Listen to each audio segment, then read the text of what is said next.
শুরু করছি বাংলা বলছে। বছর শেষ হতে চলেছে, কিন্তু এই নিউ ইয়ারের একদম শুরুতে দাঁড়িয়ে, একদম মুখে দাঁড়িয়েও এসআইআর নিয়ে চাপানুতর অব্যাহত। এসআইআরের যে দ্বিতীয় ফেজ, অর্থাৎ যে শুনানি পর্ব, সেখানে ক্রমশই চাপানুতর বাড়ছে। আমরা আজকে দেখলাম যে নির্বাচন কমিশনের যে রোল অবজারভার সি মুরুগান মগরাহাটে, তার গাড়ি ধরে বিক্ষোভ দেখানো হলো, তার গাড়ির লক ভাঙচুর করা হলো, সামলাতে হিমশিম পুলিশ। অন্যদিকে আমরা দেখলাম যে আজকে সরাসরি এসআইআর প্রসঙ্গ উল্লেখ না করেও দুর্গা অঙ্গনের শিলান্যাসের মঞ্চ থেকে মুখ্যমন্ত্রী মমতা বন্দ্যোপাধ্যায় তিনি বার্তা দিলেন যে প্রত্যেকের গণতান্ত্রিক অধিকার রক্ষার লড়াই চলবে।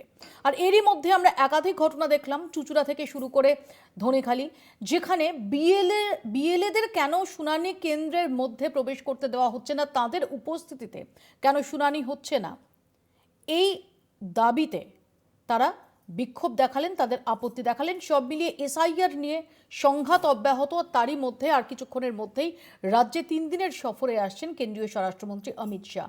এই সব নিয়ে আমরা আলোচনা করব, আমাদের সঙ্গে যারা উপস্থিত রয়েছেন তাদের সঙ্গেও পরিচয় করাবো। তবে শুরুতে চোখ রাখবো প্রতিবেদনে।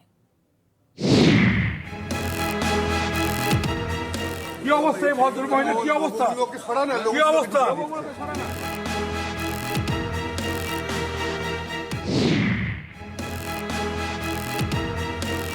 আমারও দল যে সিদ্ধান্ত দিয়েছে যে বিএলও টুরা আপনার হিয়ারিং এ থাকবে। এসআইআর এর দ্বিতীয় পর্বেও সংঘাত জারি কমিশন ও তৃণমূলে। শুনানির নামে প্রবীণদের হেনস্থা হচ্ছে, এই অভিযোগে সোচ্চার তৃণমূল। বিএলওদের বৈঠকে অভিষেক বন্দ্যোপাধ্যায় স্পষ্ট করে দিয়েছেন শুনানির সময় হাজির থাকতে হবে, কেন্দ্রের কাছেই খুলতে হবে সহায়তা শিবির। আজ তার রেস ধরেই হুগলিতে উত্তেজনা ছড়ায়। কেন্দ্রে বিএলওদের রাখার দাবি তুলে শুনানি বন্ধ করে দেন স্থানীয় বিধায়ক অসিত মজুমদার। সুযোগ করে দিক বিএলও টুদের আমরা চলে যাব, আর বিএলও টুরা থাকবে না, লিখে দিক থাকবে না, চলে যাব। বিশেষ পর্যবেক্ষক সি মুরুগানের গাড়ি ঘিরে বিক্ষোভ হয় মগরাহাটে।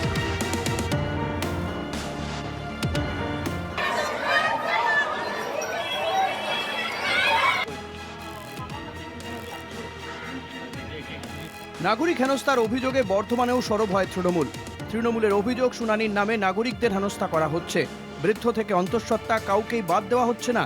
এই অভিযোগ নিয়েই এদিন নির্বাচন কমিশনে সিইওর কাছে দরবার করেন তৃণমূলের প্রতিনিধিরা। কমিশন কোনো উদ্যোগ নিচ্ছে না বলে অভিযোগ করে সিইওর বিরুদ্ধে সোচ্চার হন পার্থ ভৌমিক। হেনস্থা বন্ধ না হলে ফের কমিশন অফিসে দরবার করা হবে বলে সতর্ক করে দিয়েছেন তারা। হিয়ারিং এ কেন আমার বিএলএ টুরা থাকতে পারবে না? আমরা তো বলছি না শুধু তৃণমূল কংগ্রেসের বিএলএ টু থাকুক, আমরা বলছি সব দলের বিএলএ টু থাকবে না কেন? আপনি যখন নাম তুলতে বাড়ি বাড়ি পাঠালেন তখন সব দলের লোক থাকলো, আপনি যখন ভোট নেবেন তখন সব দলের লোক থাকবে, তাহলে হিয়ারিং এর সময় কেন বিএলএ টু অ্যালাউ হবে না? পাল্টা সোচ্চার হয়েছে বিজেপিও। এদিন নন্দীগ্রামে শুভেন্দু অধিকারী বলেন, কমিশনের নির্দেশকে অমান্য করলে ভোট হবে না, 5ই মে রাষ্ট্রপতি শাসন জারি হবে। আমাদের দায় নেই, দায়ী ইলেকশন কমিশনের আর তৃণমূলের। সঠিক সময় ভোটার লিস্ট না বেরোলে 5ই মে মধ্যরাত্রি থেকে কাউকে দাবি করতে হবে না। সংবিধানে লেখা আছে যথাসময়ে 5 বছরের মধ্যে ভোট না হলে অটোমেটিক রাষ্ট্রপতি শাসন হবে। শুনানিকে ঘিরেই এখন বাড়ছে সংঘাতের পারদ। তৃণমূল চাইছে তাদের প্রতিনিধিদের উপস্থিতিতেই শুনানির কাজ করতে হবে, প্রবীণ ও অসুস্থ নাগরিকদের হেনস্থা করা যাবে না। উল্টো দিকে কমিশন তাদের আগের সিদ্ধান্তেই অনড়, ফলে রাজ্য জুড়েই বিভিন্ন জায়গায় অস্থিরতার পরিস্থিতি তৈরি হচ্ছে। কলকাতা টিভি। আমাদের সঙ্গে রয়েছেন বিজেপির তরফ থেকে শতরূপা। আমরা আসবো শতরূপার কাছে কিছুক্ষণের মধ্যেই। আমাদের সঙ্গে যোগ দেবেন তৃণমূল কংগ্রেসের পক্ষ থেকে পার্থপ্রতিম রায়। পার্থ আমাদের সঙ্গে রয়েছেন ইতিমধ্যেই। আমাদের সঙ্গে যোগ দেবেন সিপিআইএমের পক্ষ থেকে নন্দিনী মুখার্জি, এবং আমাদের সঙ্গে যোগ দেবেন কংগ্রেসের পক্ষ থেকে শুভাশিস ভট্টাচার্য। তবে শুরুতে একবার সরাসরি চলে যাব মুখ্য নির্বাচনী আধিকারিকের দফতরে, সেখান থেকে আমাদের সঙ্গে রয়েছেন সত্য সুন্দর ভট্টাচার্য, আমার সহকর্মী। সত্য, একটু তোমার কাছে জেনে নেওয়ার চেষ্টা করবো যে তৃণমূলের তরফ থেকে যে দাবি করা হচ্ছে যে বিএলএদের তাদের শুনানির সময় উপস্থিত থাকতে দিতে হবে, এই নিয়ে নির্বাচন কমিশনের অবস্থানটা কি? কিন্তু ইসিআর এর গাইডলাইন রয়েছে এবং ইসিআর থেকে সেই দেখো, কমিশনের তরফে এর আগেই জানানো হয়েছিল তাদের স্ট্যান্ডিং অর্ডার রয়েছে বা তাদের যে তারা জানাচ্ছে যে সেখানে শুনানিতে শুধুমাত্র যে ভোটারকে শুনানির নোটিশ দেওয়া হয়েছে তিনি উপস্থিত থাকবেন, এছাড়া বিএলও উপস্থিত থাকবেন সংশ্লিষ্ট ওই বুথের, যিনি তার এনুমারেশন ফর্ম সংগ্রহ করেছেন, ডিজিটাইজ করেছেন, ইআরও উপস্থিত থাকবেন, এইআরও উপস্থিত থাকবেন এবং মাইক্রো অবজারভার উপস্থিত থাকবেন। কোনোভাবেই কোনো রাজনৈতিক দলের যারা বুথ লেভেল এজেন্ট তারা সেই শুনানিতে উপস্থিত থাকতে পারবেন না। আবারও কিন্তু কমিশনের তরফ থেকে জানানো হলো যে শুনানিতে কোনোভাবেই এই বিএলএ 2 যারা রয়েছেন তারা উপস্থিত থাকতে পারবেন না।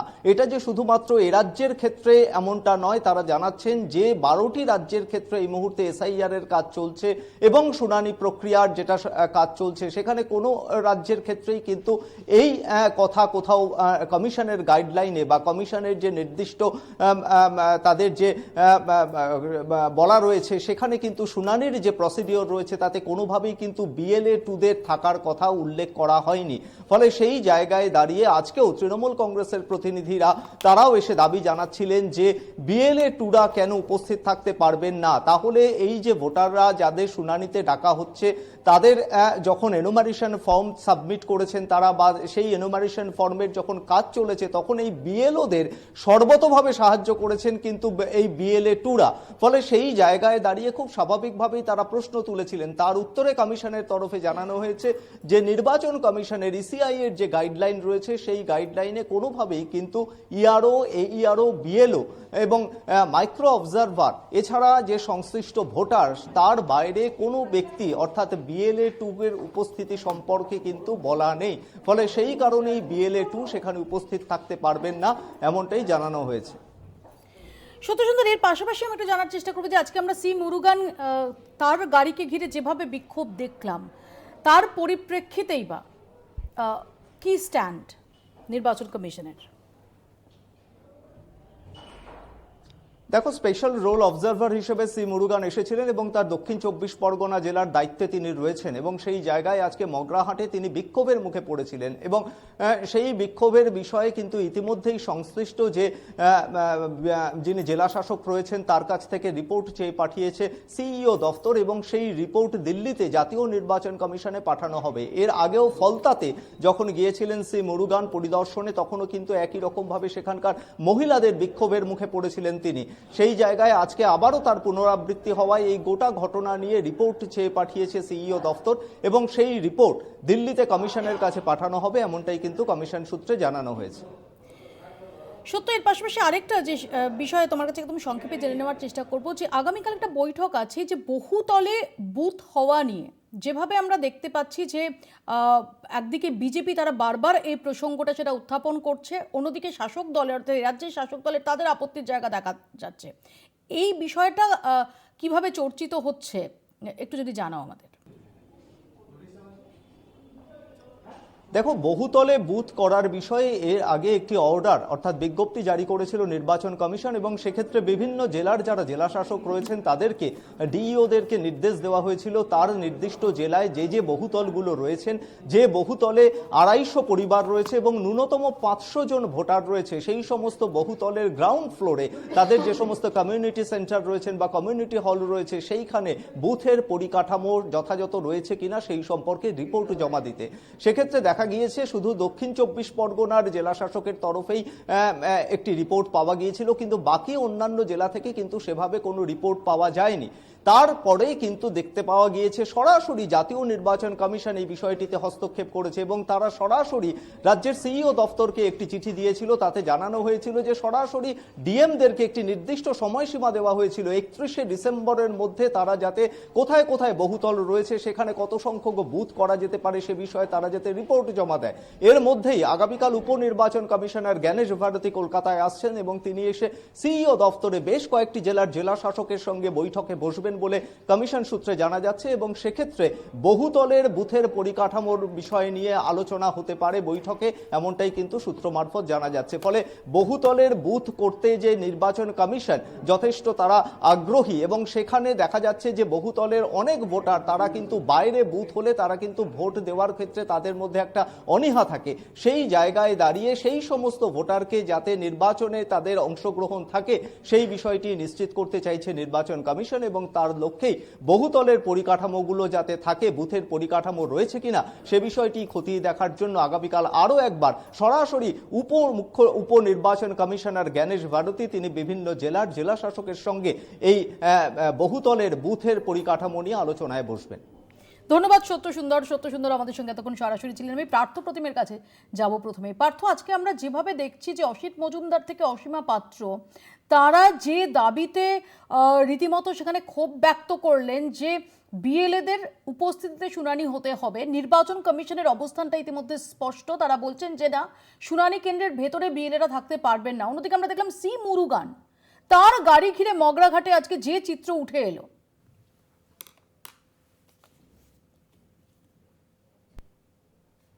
দেখুন, দুটো বিষয়।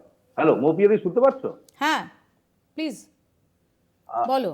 দুটো বিষয়, একটি প্রথমটি হলো যে কেন বিএলএরা থাকতে পারবে না, এই দাবি সঙ্গত দাবি, এই দাবির মধ্যে কোনো অন্যায় নেই। কেন অন্যায় নেই? যে প্রতিটি পর্বে, নির্বাচনের প্রতিটি পর্বে যেখানে দলের প্রতিনিধি বা এজেন্টরা থাকতে পারে, সেখানে এই শুনানি পর্বে কেন থাকতে পারবে না?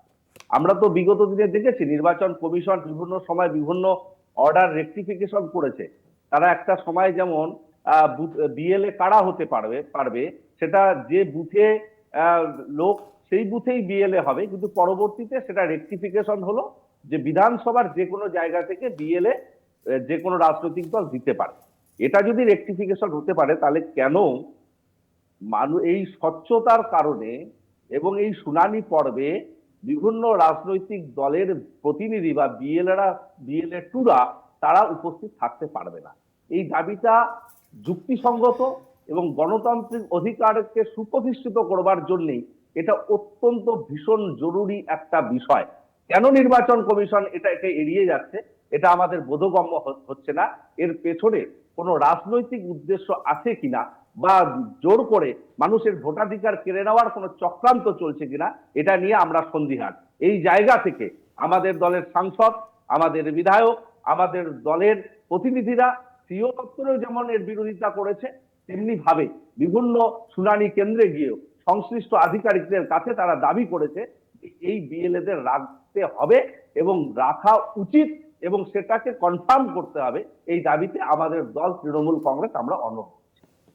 দ্বিতীয় যে বিষয়, আমি আসবো এক এক করে আসি, প্লিজ শতরূপার রেসপন্স নেব। শতরূপা, না দেখো, প্রথমত আমি একটু প্রথম থেকে শুরু করি। আজকে যেভাবে সি মুরুগানকে অ্যাট্যাক করা হয়েছে, আমি বলবো আবারও আমরা না একটা সিমিলার প্যাটার্ন দেখতে পাচ্ছি।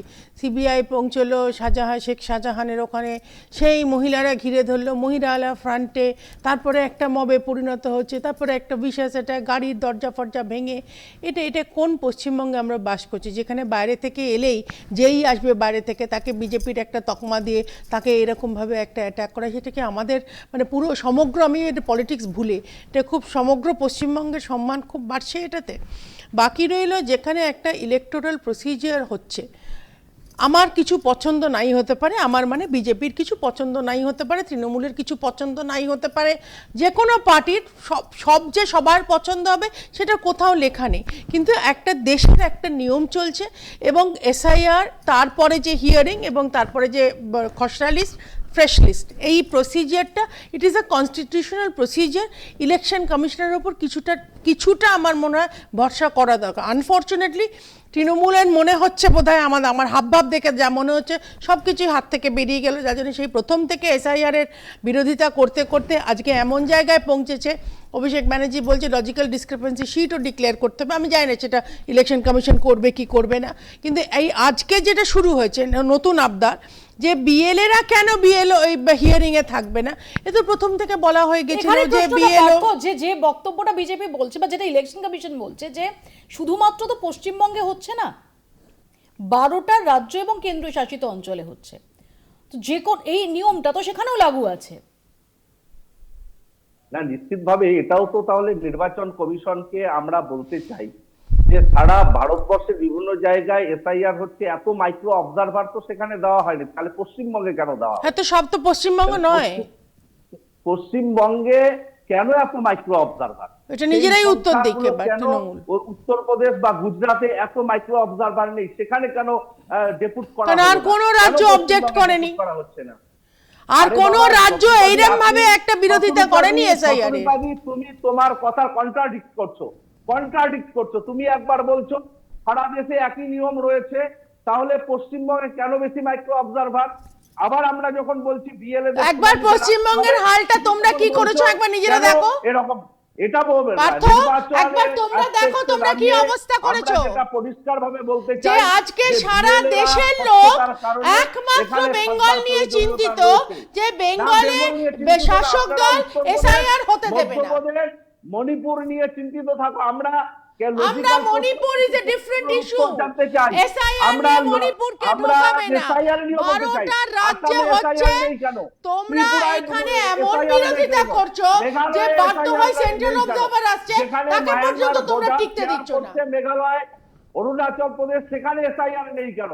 ত্রিপুরায় হবে, SIR নেই কেন? তোমাদের সময় মতো অসমে তো SIR SIR নেই হবে কেন? না। সবাই এখন কে 12টা বলছে রাজ্যে সময়? হচ্ছে, নির্বাচন বাকি রাজ্যে আবার হবে। প্রথমে অসমে বিহার দিয়ে নির্বাচন শুরু আছে হয়েছিল। 2026 সালে। তোমাদের সবকিছুতেই সেখানে সমস্যা, SIR হচ্ছে না কারণ কেন? তোমাদের বেসিক সমস্যা হচ্ছে আমাদের তোমরা সমস্যা বুঝতে নেই। পারছো তোমার পায়ের তলার কৃষি মাটি ব্যাপার সরে রয়েছে, গেছে। যতই নির্বাচন সর্বভারতীয় কমিশনকে বলো, সামনে রেখে সর্ববঙ্গীয় BJP আদৌ থাকবে চেষ্টা কিনা করছে তোমাদের এখন একটু সন্দেহ বাংলা হয়ে গেছে। দখল করতে। এটা সহজ হবে না। অল বেঙ্গল তোমরা থাকবে নির্বাচন কিনা কমিশনকে সেটাতেই তোমাদের সামনে সমস্যা। রেখে, সর্বভারতীয় নির্বাচন বলে বসে আছো কমিশনকে তোমরা। সামনে রেখে বিজেপি করো না। ইলেকশন কমিশন অফ ইন্ডিয়া একটা কাজ করছে, তাদের সুষ্ঠুভাবে সেটা করতে দাও। তোমরা যত বিরোধিতা করবে নিজের পায়ে নিজে কুড়ুল মারছো। আমি বারবার বলছি একটা কনস্টিটিউশনাল প্রসিজার যদি তোমরা ইলেকশনের আগে করতে দাও, এটা কিন্তু নিয়মে আছে, স্ট্রেট অ্যাওয়ে প্রেসিডেন্ট রুল হয়ে যাবে। তখন তোমাদের কিচ্ছু করার থাকবে না। আর আমাদের তো ছেড়েই দাও, আমরা তো অপোজিশনে আছি। ইনস্টিটিউশন যদি নিরপেক্ষ না হয়, আমি একটু ক্লারিফাই করে দিই পার্থ, অনেক দূরে আছো, ধৈর্য ধরে শোনো। আমি একটু ক্লারিফাই করে দিই, তোমার যদি নিয়ম বুঝতে অসুবিধা হয় আমি একটু ক্লারিফাই করে দিই। যদি নিরপেক্ষ না শোনো হয়, শোনো তার বিরুদ্ধে আচরণ পার্থ, করবার একটু অধিকার শোনো। আমাদের রয়েছে। ও পার্থ, নর্থ বেঙ্গলে আছো, একটু শোনো, ধৈর্য ধরে শোনো। আজকে নর্থ বেঙ্গল ইলেকশন আর বেঙ্গলের কমিশনের ভিতরে যে আছি। নিয়মটা হয়েছে, যেটা আজকে এদের প্রতিনিধি খুব সুন্দর করে বোঝালো, একটা হিয়ারিং হচ্ছে। কাদের হিয়ারিং হচ্ছে? যে যাদের নামে স্পেলিং গন্ডগোল আছে বা যাদের খুঁজে পাওয়া যায়নি, যাদের নামের ধরো মানে আমার নামের সঙ্গে বাবার নাম নেই বা মার নাম নেই, সেইগুলো যাদের অ্যাকচুয়ালি যারা কিন্তু সিটিজেন অফ ইন্ডিয়া, তাদের কোনো সন্দেহ থাকার কথা নয়। এই এক্ষুনি যাদের ডাকা হচ্ছে, এবার সেটা নিয়েও তোমাদের সমস্যা। তোমাদের ম্যান মার্কিং এ হলো না। শোনো পার্থ, বুঝতে যখন পারোনি আমি একটু বুঝিয়ে দিচ্ছি। আমি একটা ছোট্ট বিরতি নেব, ছোট্ট একটা বিরতির পর এই প্রসঙ্গে আলোচনায় ফিরবো। ছোট্ট বিরতির পর ফিরছি, দেখতে থাকুন বাংলা বলছি। আমি ইনস্টিটিউশন ফিরে এলাম বিরতির পর। ইতিমধ্যেই নন্দিনীদি আমাদের সঙ্গে এসে জয়েন করেছেন। নন্দিনীদি, আমরা যেভাবে দেখতে পাচ্ছি যে এসআইআর নিয়ে সংঘাত চাপানুতর চলছে এবং আজকে তৃণমূল কংগ্রেসের তরফ থেকে যে দাবিটা করা হচ্ছে যে বিএলএদের উপস্থিতিতে এই শুনানি করতে হবে, যেটা নিয়ে নির্বাচন কমিশনের অবস্থান সেটা খুব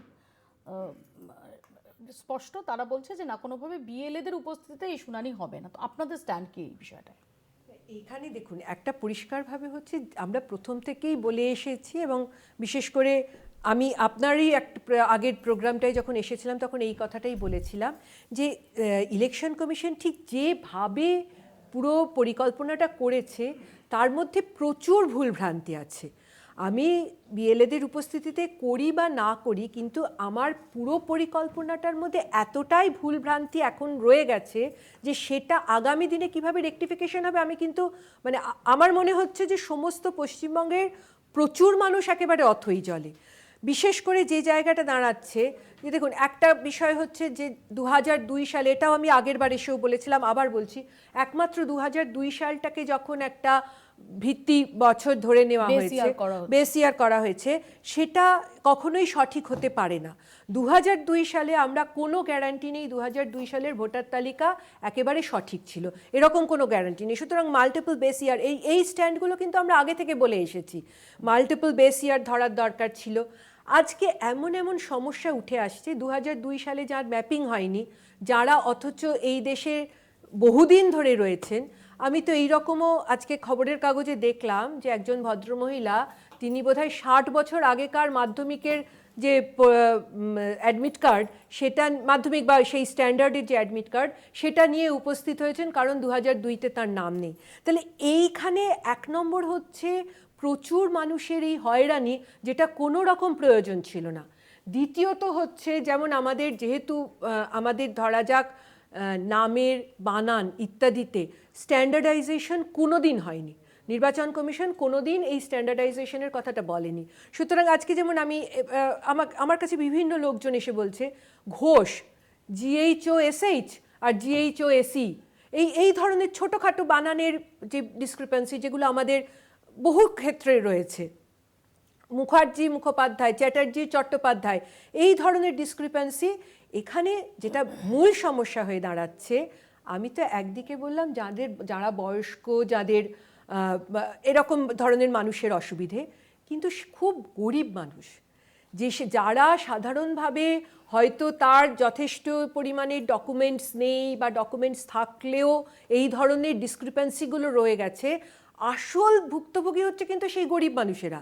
যে গরিব মানুষ হয়তো তার পড়াশোনাটা ততটা পর্যন্ত এগোয়নি, তার পাসপোর্ট না থাকতে পারে, তার মাধ্যমিকের অ্যাডমিট কার্ড না থাকতে পারে, এই ধরনের মানে অসংখ্য মানুষ যারা আজকে দাঁড়িয়ে ভুক্তভোগী হচ্ছে। সুতরাং এই যে একটা পরিকল্পনাবিহীন একটা এমন পরিস্থিতির মধ্যে আমাদের নিয়ে আসা হয়েছে প্রচুর মানুষকে, যেটা আমরা কখনোই, আমি সুভাষিসদার কাছে আসবো। সুভাষিসদা, আমরা দেখতে পাচ্ছি সি মুরুগান, তার গাড়ির লক ভাঙচুর হয়েছে, তাকে ঘিরে বিক্ষোভ হয়েছে। তৃণমূলের দাবি যে বিএলএদের উপস্থিতিতে হিয়ারিং সেটা করাতে হবে। সব মিলিয়ে আমরা দেখতে পাচ্ছি যে রীতিমতো এই যে চাপানুতরটা বাড়ছে। আপনাদের তরফ থেকে, বামেদের তরফ থেকেও আপনারা বিভিন্ন ইস্যু সেগুলো নির্বাচন কমিশনের গোচরে আনছেন, আপনারাও তাই নিয়ে প্রতিবাদ দেখাচ্ছেন। কিন্তু এই যে এই মুহূর্তে দাঁড়িয়ে আজকে সারা দিন ধরে বিএলএদের উপস্থিতি নাকি উপস্থিতি নয়, এই নিয়ে যে চাপানুতরটা আমরা দেখলাম, আপনাদের স্ট্যান্ডটা কি? না, বিএলএ 2 এর উপস্থিতিতে হলে পরে কাজটা অনেক সুবিধাজনক করা যায়। কারণ আমরা দেখেছি যে নির্বাচক যে তালিকা, নির্বাচক মণ্ডলীর যে তালিকা তৈরি হয়, সেই তালিকাটা তৈরি করতে 1 থেকে 1.5 বছর সময় লেগে যায়, এবং তারপরেও সেটা ত্রুটিহীন হয় না। আর এখানে যদি 60 দিনের জন্য একটা তালিকা তৈরি হয়, তাহলে তার মধ্যে ত্রুটি থাকতে পারে, এটা নিশ্চিত আমরা ধরে নিতে পারি, এবং এটা ইচ্ছাকৃত ত্রুটি তো রাখতে পারে, যাতে এই নামগুলো ম্যাচিং না হলে কেউ বাদ দিতে পারে। আমরা বিহার, আমাদের তো দেখেছি, আমরা ওই চুন খেয়েছিলাম আমরা, তাই মুখ পুড়েছে। আমরা ভারতবর্ষ জুড়ে দেখছি বিজেপি নির্বাচন কমিশনকে যেভাবে কাজে লাগিয়ে এইটাকে প্রহসনে পরিণত করেছে, তাতে আমাদের খুব ভীতি তৈরি হয়েছে যে পশ্চিমবাংলাও না এই ধরনের কিছু একটা ঘটনা ঘটে। যার জন্য আমরা বিএলএ 2 এর কথা বলেছিলাম। যদিও নির্বাচন বিভিন্ন রকমভাবে তার ম্যাল প্র্যাকটিস হতে পারে, বিএলএ 2 দাঁড়ালে পরে সেটা একদম ত্রুটিহীন হয়ে যাবে, সেটা আমি বলছি না, কিন্তু আমার মনে হয় বিএলএ 2-কে নিয়ে করা উচিত। এবার সেকেন্ড কথায় আসি, সেটা হলো আমরা ভারতবর্ষ জুড়ে যখন দেখছি, একটু পলিটিক্যাল কথা এর মধ্যে আসবে, ভারতবর্ষ জুড়ে, হ্যাঁ বলছি, কারণ হলো যে এই যখন দেখতে পাচ্ছে যে ভারতবর্ষে বিজেপির প্রতি মানুষের অনীহা কমছে এবং রাদার ঘৃণা তৈরি হচ্ছে এই দলটার প্রতি, সেইখানে এইটা কি নরেন্দ্র মোদী বা তাদের দলের মানুষরা বোঝেন না? মার্কেট সার্ভে করেন না বা জনসমীক্ষা করেন না? করে বুঝেছেন যে এদের ভোট মানুষ দেবে না, তাহলে পরে ভোট করাতে হবে। ভোট করাতে গেলে নির্বাচকদের সরিয়ে দিয়ে নির্বাচন কমিশনকে কাজে লাগাতে হবে, এবং কমিশনকে কাজে লাগিয়ে এখানে যেভাবে হোক জিততে হবে, একটি রাজ্য দখল বা দেশ দখল করতে হবে, তাহলে লুটে খাওয়া যাবে। সুতরাং এই লুটে খাওয়ার মধ্যে যেভাবে একটা মিশে তৈরি হয়েছে, নেক্সাস তৈরি হয়েছে, তার মধ্যে নির্বাচন কমিশনকে ভীষণভাবে কাজে লাগাচ্ছে। এবং মানে আমার পাশে যে বিজেপির প্রবক্তা বসে রয়েছেন, তিনি তো জানেন যে সারা ভারতবর্ষে সর্বত্র দেখিয়ে দিয়েছে রাহুল গান্ধী যে কিভাবে ভোটে ম্যাল প্র্যাকটিস হয়েছে এবং ভোটে কারচুপি হয়েছে, এবং তার জন্য কোনো উত্তর দিতে পারেনি। শতরূপে এই যে বক্তব্যটা সুভাষিসদার বা যে দাবিটা তৃণমূলও করছে, যে যদি একটা ফেয়ার হিয়ারিং হয়, তাহলে বিএলএদের উপস্থিতি, তোমরা নির্বাচন কমিশন কি বলছে যে সমস্ত প্রসেসটা স্বচ্ছ রাখাটাই তো নির্বাচন কমিশনের উদ্দেশ্য। তাহলে যদি এটা স্বচ্ছ হিয়ারিং হয়, যেখানে বিএলএরা তারা উপস্থিত থাকবেন, তাদের সামনে হবে, তাহলে তো কোনো কনফিউশন থাকলে সেটাও ক্লিয়ার হয়ে যাবে। তাহলে আপত্তিটা কিসের? আপত্তি তো আমরা তো কিছু বলিনি, আমরা শুধু বলেছিলাম যে হিয়ারিংটা যখন হবে তখন যদি লাইভ হতো তাহলে আমরা সবাই বিএলএর, আমরা সাধারণ মানুষ সবাই দেখতে পেতাম। সেই জন্য বিএলএর ভেতরে থাকলেও কি বাইরে থাকলেও রিয়েলি ডিডন্ট ম্যাটার। তো যা সেটা ইলেকশন কমিশনের কথা, কিন্তু তাছাড়া কয়েকটা কথা বলেন আমি হেসেই ফেললাম। তুমিও বললে তোমার কথায় যে তৃণমূল এবং কংগ্রেস দুজনে এক সুরে কথা বলছে। তোমার মনে থাকবে মাননীয় স্বরাষ্ট্রমন্ত্রী পর্যন্ত কংগ্রেসে বলেছিল দুজনে হাত ধরাধরি করে বা রোহিঙ্গাদের বা ইনফিল্ট্রেটরদের বা অনুপ্রবেশকারীদের বাঁচাতে গেছে। আমি সেটা ছেড়ে দিলাম। আচ্ছা, কি লুটে খাবে, কে ঘৃণা করছে, এই পর পর রাজ্য ইলেকশনে যদি কংগ্রেস বুঝতে না পারে যে মানুষ অ্যাকচুয়ালি কাকে ঘৃণা করছে, বিজেপির তাকে বোঝানোর দরকার নেই। কিন্তু আবার আমি তোমার কথায় আসছি, আজকে ইলেকশন কমিশন একটা নিয়মে চলছে।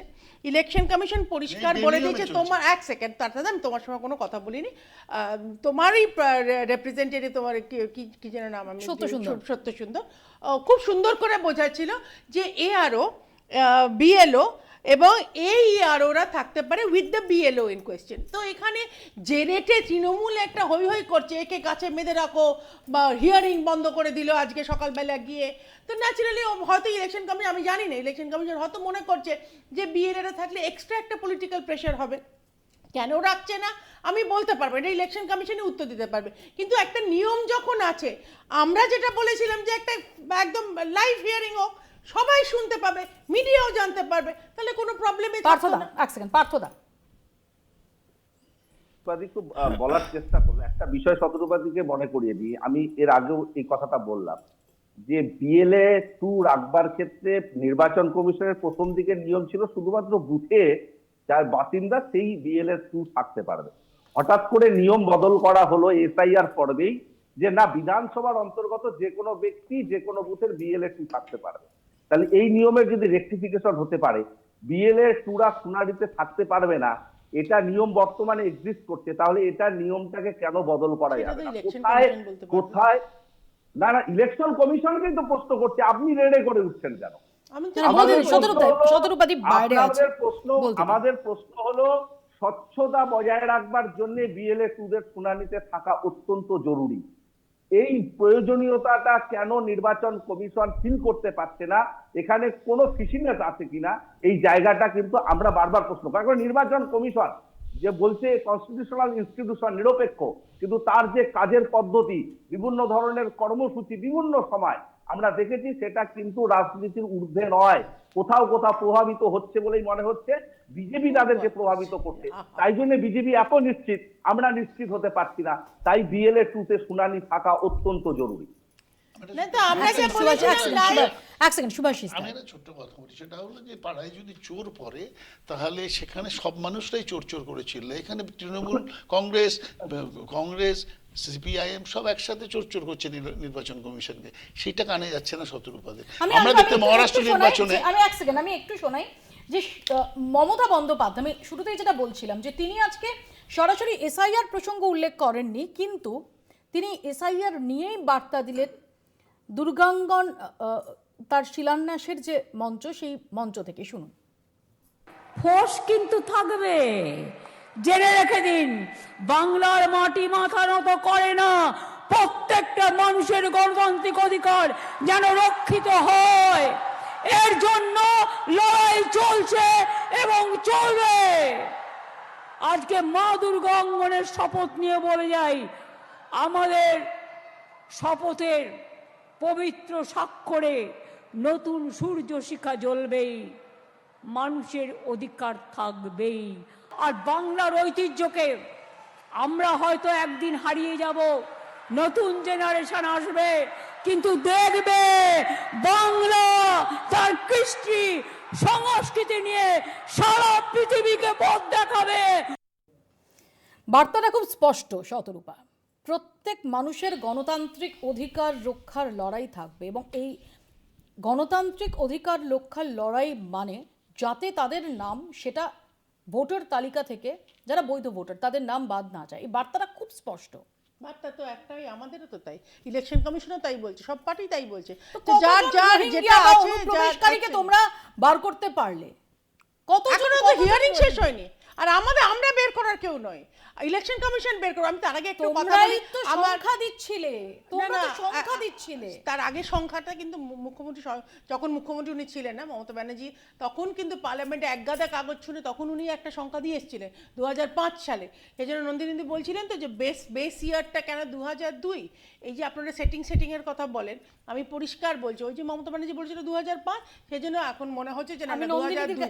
আমি একটা কথা একটু বলে দিই, আমার ভীষণ ভালো লাগছে মুখ্যমন্ত্রী স্বয়ং এখন মা কালীর থেকে সরে গিয়ে জগন্নাথ হয়ে এখন মা দুর্গার অঙ্গন, তারপরে উনি যাচ্ছেন মহাকাল, মাঝখানে বিবেকানন্দ, সবাইকে টেনে, এইটা হচ্ছে বিজেপির প্রভাব। আমি আবার নন্দিনীর কাছে বলছি, আসি, সুকান্ত মজুমদার তার যে বক্তব্য, সুকান্ত মজুমদারের বক্তব্য হচ্ছে যে ভোট দিতে যাচ্ছেন অশীতিপর মানুষ, অসুস্থ মানুষ তারা, তাহলে এসআইআর এর হিয়ারিংয়ে যাওয়া নিয়ে আপত্তি কেন, তাই নিয়ে কেন এরকমভাবে দেখানো হচ্ছে? কারণ আমরা খুব স্বাভাবিকভাবেই দেখছি যে যেটা দেখানো হচ্ছে যে অন্তঃসত্ত্বা থেকে শুরু করে অসুস্থ মানুষ থেকে শুরু করে অশীতিপর নবতিপর মানুষ, তাদের এসআইআর এর জন্য গিয়ে অপেক্ষা করতে হচ্ছে। সুকান্ত মজুমদারের লজিক এটা একদম ভোট দিচ্ছেন পরিষ্কারভাবে আমরা সাধারণভাবে প্রত্যেকেই আমরা এগোনোর চেষ্টা করি। আর এই যে সুকান্ত মজুমদার এই যে একটা মানে ইনস্ট্যান্স দিলেন, ভোট দিতে যাচ্ছে অশীতিপর মানুষ, সুতরাং হিয়ারিংয়ে কেন নয়, আমার এটা শুনে পরিষ্কার মনে হচ্ছে এটা হচ্ছে একটা পেছনোর চেষ্টা, মানে ওই পিছন দিকে এগিয়ে যান। আমরা তো সবসময় দেখছি যেটা বাসে হয়, তো উনিও যে কথাটা বলেছেন আমার ওইটা শুনেই মনে হলো যে পিছন দিকে এগিয়ে যান। যদি আমার মনে হয় যে ঠিক আছে, আমরা তো অবশ্যই দাবি করছি হিয়ারিংয়ে যারা অশীতিপর মানুষ, যারা অসুস্থ মানুষ, তাদের জন্য আলাদা ব্যবস্থা করা হোক, এটা তো সবসময় বলছি। সুতরাং আমি উল্টো কথা বলবো যে হিয়ারিংয়ে যেমন এইটা করা দরকার, তেমনি নিশ্চিতভাবে ভোটের সময় আমাদের ভাবা দরকার যে এই সমস্ত মানুষ এখন তো অ্যাকচুয়ালি ভোট যাতে যারা বৃদ্ধ, যারা হাঁটাচলা করতে পারেন না, তাদের তো বাড়ি থেকে নিয়ে যাওয়ার নিয়ম তো হয়েছে, গতবারেই কিন্তু এটা বাড়িতে মেশিন যাবে, এই পর্যন্ত হয়েছে। সুতরাং এটা না মানে আমি সেই সবসময় করা যে আমার যা হচ্ছে সেটাই সব সঠিক, এই যে মানসিকতা, যেটা আসল বাস্তব সমস্যাগুলো বোঝার চেষ্টা করছে না। বিএলএদের আজকে তো আমরা দাঁড়িয়ে মানে যেমন ওই বিএলএদের কথাটা যেটা বলছেন, আজকে সিপিআইএম তারা রেড ভলেন্টিয়ার্সদের বাইরে রাখার চেষ্টা করছেন, হিয়ারিং সেন্টার যেগুলো তার বাইরে, যাতে একটা সহায়তার জায়গা করা যায়, এই হাত বাড়িয়ে দেওয়া যায়। সুতরাং সেখানে দাঁড়িয়ে আমার বুঝতে হবে আমাদের দেশের মানুষ তাদের কি প্রয়োজন। তারা বৃদ্ধ হতে পারে, আমি যেটা বিশেষভাবে বলছি যারা গরিব মানুষ, যাদের শিক্ষার জায়গাটা একটুখানি কম আছে, যাদের বুঝতে অসুবিধে হচ্ছে, তাদের আমরা হেল্প করবো না? সেখানে এই হিয়ারিং সেন্টারে যদি বিএলএরা থাকে বা তাদের অ্যাসিস্ট করার জন্য যদি লোক না থাকে, তাহলে কিভাবে এই সমস্ত মানুষদের পক্ষে সম্ভব হবে? ফলে যেটা দেখা যাচ্ছে, যারা একটু পিছিয়ে থাকা মানুষ তাদের নাম বাদ যাচ্ছে। অর্থাৎ আমার সংবিধান যে অধিকার দিয়েছে প্রত্যেক মানুষ ইরেসপেক্টিভ অফ জেন্ডার, তার কাজ শিক্ষা সব কিছু, তার জাতি, সমস্ত কিছুর ঊর্ধ্বে উঠে অন্তত আমার একটা নাগরিক অধিকার, সেটা হচ্ছে ভোট দেওয়ার অধিকার। এই জায়গাটাই খর্ব করার চেষ্টা চলছে। আর একটা জায়গা আমি যেটা প্রথম থেকে বলে আসছি, পুরো পরিস্থিতিতে দাঁড়িয়ে যেটা হচ্ছে, সমস্তটা ভেবে দেখুন, সমস্তটার মধ্যে দিয়ে আমি একজন নাগরিক এটা আমাকে প্রমাণ করতে হচ্ছে। আমি এখানে আমি একটা জায়গায় আসছি, ইলেকশন কমিশন বা যাই হোক, মানে বিজেপি সরকার হোক যেখানে, এখানে উল্টোটা হওয়া উচিত ছিল। যে নাগরিক নয়, যে অনুপ্রবেশকারী, তাকে চিহ্নিত করার একটা মেকানিজম করার দরকার ছিল। করা হলো কি, আমি একজন নাগরিক, এত বছর ধরে আমার নাগরিকত্ব বা সব দিক থেকে আমাকে গিয়ে প্রমাণ করতে হচ্ছে আমি নাগরিক। আমি একটু দেখাই যে কলকাতা বিমানবন্দরে ইতিমধ্যেই কেন্দ্রীয় স্বরাষ্ট্রমন্ত্রী অমিত শাহ তিনি এসে পৌঁছেছেন এবং তাকে স্বাগত জানানোর জন্য এই মুহূর্তে বিমানবন্দরের বাইরে সেখানে বহু বিজেপি কর্মী সমর্থক তারা অপেক্ষা করছেন। আমি এখানে একটুখানি পার্থপ্রতিমের কাছে আসি, যে পার্থপ্রতিম, সুকান্ত মজুমদার তিনি যেটা বলছেন যে যারা বয়স্ক মানুষ তারা তো ভোটটা দিতে যান, তখন তো তারা লাইনে দাঁড়ান। না, এটা তো সুকান্ত মজুমদার খুব ইমমেচিওর পলিটিক্স মানে তিনি আমাদের সামনে রিপ্রেজেন্ট করলেন। কারণ তিনি সম্প্রতি সময় জানেন না যে এখন বয়স্ক মানুষদের ভোট বাড়িতে গিয়ে নেওয়া হয়, নাম্বার 1। নাম্বার 2, আমরা দেখেছি বাংলা সহ ভারতবর্ষের বিভিন্ন প্রান্তে যেখানে ভোট হচ্ছে 100% ভোট কখনো পোল হয় না। পোল কোথাও 60%, 70%, হাইয়েস্ট 80% হয়। কিছু মানুষ ভোট দিতে আসে না। তো শুনানির ক্ষেত্রে বহু মানুষের অসুবিধা থাকতে পারে, কাজের ক্ষেত্রে সে বাইরে রয়েছে, বিভিন্ন জায়গায় পোস্টেড রয়েছে, বিভিন্ন রকম অসুবিধে হতে পারে, সেই মানুষগুলো কি করে আসবে তাদের কথা কেন ভাবা হলো না? এবং নন্দিনী দেবী যে কথাটা বলেছে, সব থেকে প্রান্তিক মানুষরা সব থেকে ক্ষতিগ্রস্ত হচ্ছে। আমরা কোচবিহার উত্তরবঙ্গের ক্ষেত্রে দেখছি রাজবংশী সমাজের মানুষ, চা বাগিচার মানুষ, ওদিকে মতুয়া সমাজের মানুষ, তারা বেশি ক্ষতিগ্রস্ত হয়েছে, তারা শুনানিতে সব থেকে বেশি ডাক পেয়েছে। অথচ রাজবংশীরা এখানকার ভূমিপুত্র, তাদের আজকে নতুন করে প্রমাণ করতে হচ্ছে তাদের ভোটাধিকার থাকবে কিনা। এর থেকে বড় লজ্জা কিছু হতে পারে না। আমরা দেখছি যে কিভাবে গণতন্ত্রকে খর্ব করার চেষ্টা করা হচ্ছে, মানুষকে নাগরিকত্বহীনতায় ফেলার একটা প্রয়াস জারি রয়েছে। এটা অত্যন্ত একটা ইঙ্গিতবাহক দিক। আমরা মনে করি যে এটা গণতন্ত্রের উপর আঘাত, একটা বৃহত্তর ষড়যন্ত্রের অঙ্গ। পার্থক্য বললো যে ডক্টর সুকান্ত মজুমদার মাননীয় কেন্দ্রীয় প্রতিমন্ত্রী, সে নাকি পলিটিক্যালি ইমেচিওর। তো এই যে ধরনের কথাবার্তা স্বয়ং মুখ্যমন্ত্রী বলেন, অভিষেক ব্যানার্জি বলে, সেগুলো ভীষণ ম্যাচিওর তো আমাদের মনে হয় না। যাই হোক, যা বলবে। কিন্তু আবারও আমি বলছি যে এই পুরো সিচুয়েশনটা না, যেখানে বয়স্ক মানুষদের ট্রেনিং যেতে হচ্ছে, এটা কিন্তু একদম পুরো যে পূর্ববর্তী দুটো পার্টি আমি বলবো, তৃণমূল এবং সিপিএম, সিপিএম যে ধারাটা বজায় রেখেছিল সেইটা এক টানা তৃণমূল করে যাচ্ছে, যে যত রকম ডেড ভোটার যারা ভোট দেয় না তাদের পুরো সমস্ত ফলস ভোট নিয়ে আসা হচ্ছে। দেখো, একটা সিস্টেম চলছে, আমি প্রথমেই যেটা বললাম, সবার যে সিস্টেমে সব কিছু পছন্দ হবে এটা হতে পারে না। একটু আমার মনে হয় কনস্টিটিউশনাল প্রসেস যেটা চলছে ইলেকশন কমিশনের, সেটাকে হতে দেওয়া দরকার। ডেফিনেটলি যত রকম এসআইআর ক্যাম্প করা, যত রকম হেল্প ক্যাম্প করা, ইটস অল ওয়েলকাম। কিন্তু আমরা তো প্রথম থেকেই বলছি যে আমরা ইলেকশন কমিশনকেও বলেছিলাম হিয়ারিং হোক, হিয়ারিংটা লাইভ টেলিকাস্ট হোক, তাহলে কারোর কোনো প্রশ্ন থাকা কত।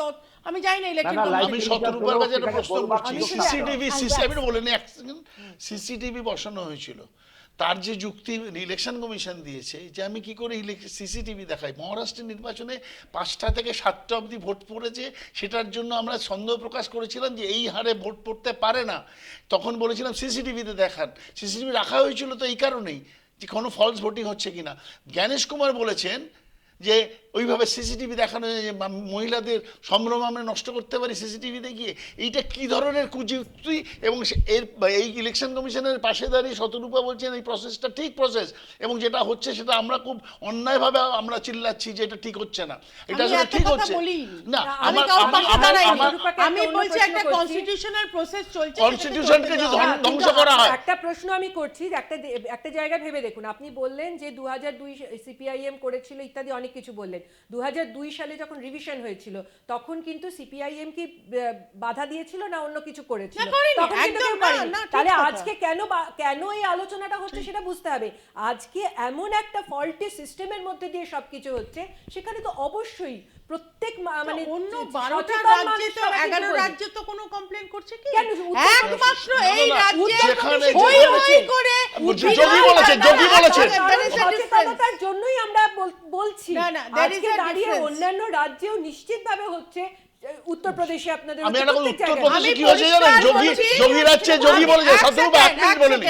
আমি বলছি যে 11টা রাজ্যে নিশ্চয়ই কারোর সব পছন্দ হচ্ছে তা নয়, তারা একটা আলোচনার মধ্যে যাচ্ছে।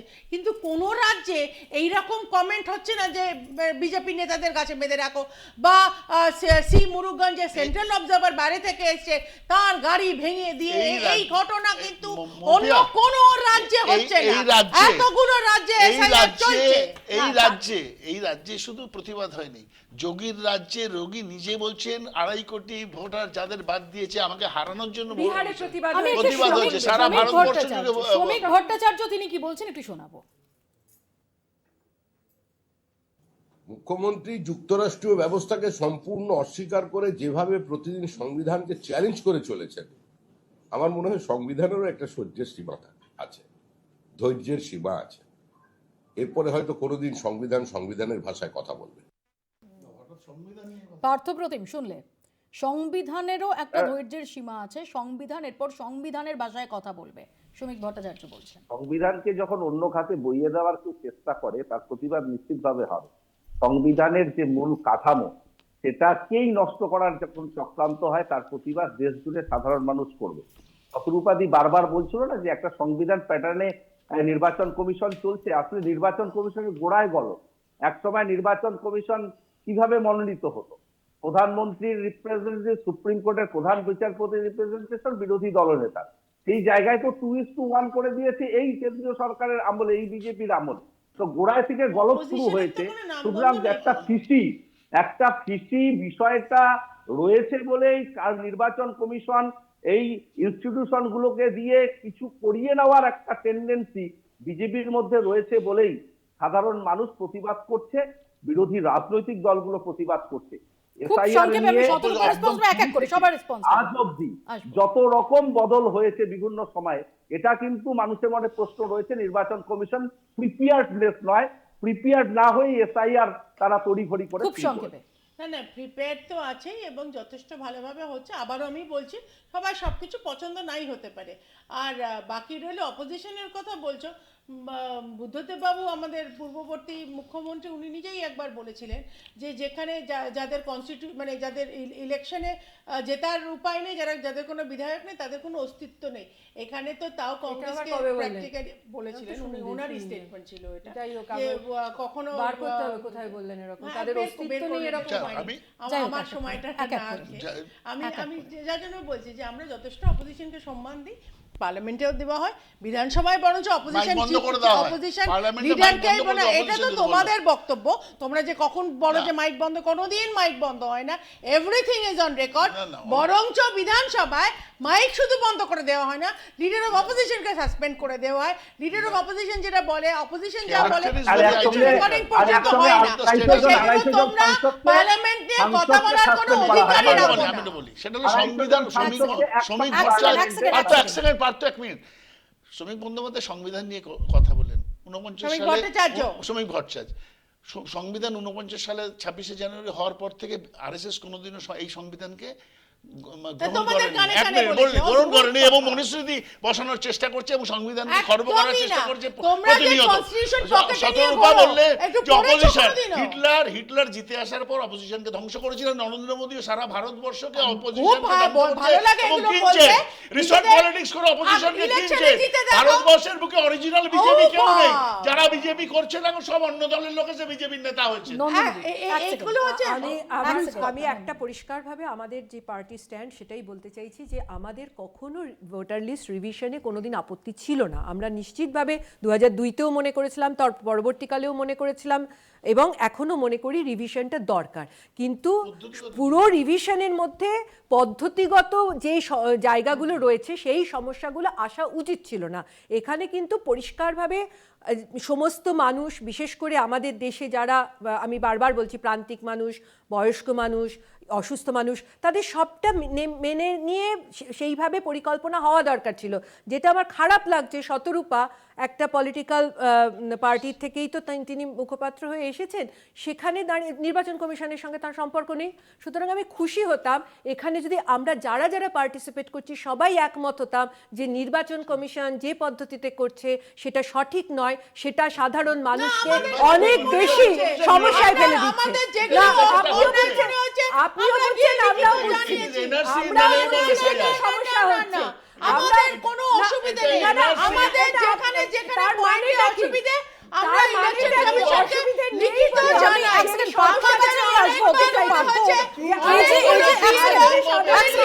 এই যে কোনো কিছু পছন্দ না হলে, এই যে সি মুরুগানের গাড়িতে এর আগে আমরা দেখেছিলাম, এক সেকেন্ড সুভাষিস দা থামতে বললে থামতে হবে, সুভাষিস দা থামতে বললে থামতে হবে। যখন সি মুরুগানের কে ঘিরে এর আগে ফলতায় বিক্ষোভ হয়েছিল, আমরা আজকে দেখলাম তার গাড়ির লক ভাঙচুর করা হলো, সেখানে বিক্ষোভ দেখানো হলো। এই যে প্যাটার্নটা, এই যে বিএলএদের উপস্থিতি নিয়ে এদিকে অসিত মজুমদার থেকে ওদিকে অসীমা পাত্র, তারা ক্ষোভ প্রকাশ করছেন, যেটা শতরূপারা বলছে যে আসলে এটা একটা প্যাটার্ন, যেটা শেখ শাহজাহানের বাড়িতে ইডি গেলে সন্দেশখালিতেও তা হয়, আবার সি মুরুগানের গাড়ি ঘিরেও হয়। দেখুন, সি মুরুগান একা তো তিনি এখানে অবজারভার নয়, এরকম অনেকজন আছে। কোথাও হচ্ছে না, একটা বা দুটো ক্ষেত্রে এই ঘটনা ঘটেছে, এটা কখনো কাম্য নয়। তবে কেন হয়েছে, কি বিষয় হয়েছে, কেন সি মুরুগানের সঙ্গে এমনটা হয়েছে, সবটা নির্বাচন কমিশন খতিয়ে দেখুক, অ্যাডমিনিস্ট্রেশন খতিয়ে দেখুক এবং যথাযথ ব্যবস্থা গ্রহণ করুক, এটা আমরা চাই।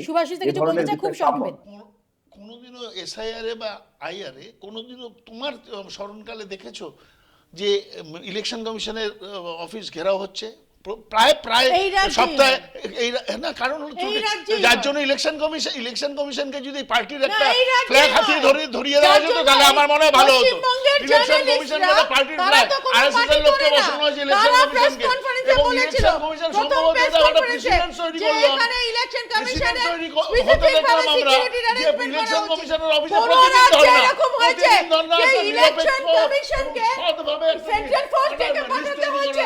এটা তো আমাদের সময় একদম লজ্জা। শেষ, এখানেই শেষ সমগ্র করতে হবে, পশ্চিমবঙ্গের লজ্জা। এখানেই শেষ করতে হবে। এরই মধ্যে আগামীকাল এই বহুতলে বুথ হবে কিনা সেটা নিয়ে গুরুত্বপূর্ণ বৈঠক রয়েছে। বোঝাই যাচ্ছে যে আবহাওয়ার পারদ সেটা নিম্নগামী যতই হোক না কেন, রাজনৈতিক উত্তাপের পারদ এই এসআইআরকে কেন্দ্র করে সেটা কিন্তু ওপরের দিকেই উঠছে। আপাতত বাংলা বলছে এখানেই শেষ করছি। দেখতে থাকুন কলকাতা।